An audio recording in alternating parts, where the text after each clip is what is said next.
he's the holy man of that generation. He is God's translator. So the thing like this, before the Baal Shem Tov, everybody knew that all the tzaddikim were talking about fasting. Fasting was very strong. Came the holy Baal Shem, he says no. Fasting till yesterday. From today on, no.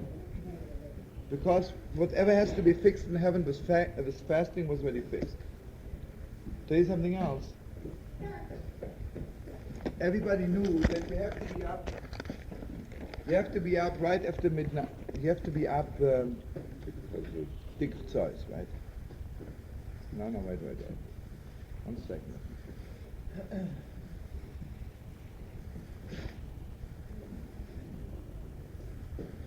I don't remember exactly. The commander says, at his time, he says, if I had my say, he says, I would say people, everybody goes to sleep, let's say 8, 9 o'clock, 10 o'clock, and wakes up at midnight. He says, what's about between 10 and 12? Nobody has fixed it yet.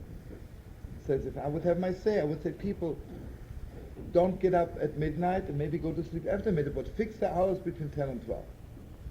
So here's a whole thing that there's some people who were here before last time, and this word, and they fixed already after midnight, so they should get up from 10 to 12, right? But for that, you need somebody who's so much plugged in to that generation, Mamash Tzaddik Ador, to know exactly what to tell those people. Right? When it comes to such delicate things, you cannot just make a statement. This depends on the shamas of that generation, what they have to fix, right, and how they have to fix it. So Rabbi נחman says to the people of his Chassidim, this is the way you have to fix Kiddush Sabris. Okay, he said it to them, right? But today, I don't know, my personal opinion, today you don't fix the world by telling them it's ugly or it's stupid. You don't fix it for them. The only thing you can do is saying it's so holy, it's so awesomely holy, but you better be holy for it. But this is what I'm saying also, but I'm saying a different way. So therefore, either very holy and sweet, but I'll tell you something else. You know... Then you're reading Peshat, your Peshat is what I'm saying. You're not translating them now. Shifei Ran is Shifei Ran. You know what I'm saying? So I understand, but... touch it up in a different way. No, I'm not touching it. So you don't translate it. So leave this open. Okay, so leave it, okay. Okay, so they don't know the whole Torah. There'll be one with Rabbi נחman that wouldn't know, right? But this is dangerous. He knows there'll be some people be turned off by it, right? So who are you to turn somebody off? Did Rabbi נחman give you permission to translate? He didn't ask Rabbi נחman, right? Rabbi נחman didn't give him permission to translate. And Rabbi נחman didn't tell him, you know there's Sisra Torah which you don't give over to everyone, right? So I mean, Rabbi נחman is Sisra Torah, right? When you deal with Sisra Torah, you have to know exactly, you have to know whom you're talking to, you have to know the generation. And it's just translating. And I tell you something... You're against translating in general. No, okay. What he's saying is that, like, if someone spoke Spanish, okay, and they only spoke Spanish, and you spoke English and Spanish and Italian and French, okay, would you tell them in French? Or would you tell them in their language? Okay? If someone is a humanistic, weird, kind of flippy person, okay, and he wants to understand Rav Nachman, and you want to enable that person by telling him what you know of Rav Nachman to help him get on the road back to Judaism, okay? Are you going to tell him, boy, are you a humanistic weirdo jerk? Everything you do is wrong? Or are you going to say, No, what you want, the people should make this palatable. But I don't know exactly if that's... No, I didn't mean that. I didn't mean it that way. But, no, I tell you what, there's certain... Come back, okay. I don't know. I have a question, Shlomo. I can read Hebrew, and I get turned on by the kids of Shulchan Aruch. So you have to not translate it too. Even the kids should not have to be rewritten.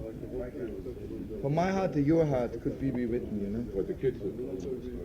We're not... No, don't ask me, you know. Don't ask me, because if you'll think what I think, it'll be a bad scene, you know. I tell you later, I want you to know something very strong. Today, in order to talk to people, not only you need a good head, you need strong shoulders. You know what that means?